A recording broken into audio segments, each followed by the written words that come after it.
Awareness nga sa ating mga kasari. Nakalusot nga sa tindahan natin itong fake na 500. Ito yung orig at ito yung fake. Kung di mo nga titingnang maigi, akala mo talagang tunay na 500 siya. Pati sa salat nga ng kanyang papel ay parehong pareho. Naibili nga ito sa tindahan ay medyo gabi na nun, kaya di masyadong napansin. Ibinili nga ito sa akin ng taga rito rin sa amin na nagtitinda rin siya at alam na pala niyang fake, ay ibinili pa rin niya sa akin. O diba?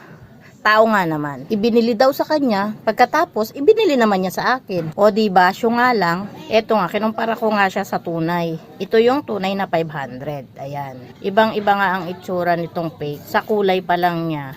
Kung di ko pa binili sa palengke, di ko malalaman na fake. Pagbili ko nga kinabukasan sa palengke, bumili ako ng hotdog. Ito yung binayad ko. Sa binilan ko may pan-check sila. Kaya nakita na parang kengkoy yung tao. At sinabihan nga ako, ate, fake yung pera mo. Tapos pinunit nila. Pinakita nga nila sa akin, oo nga, ayan.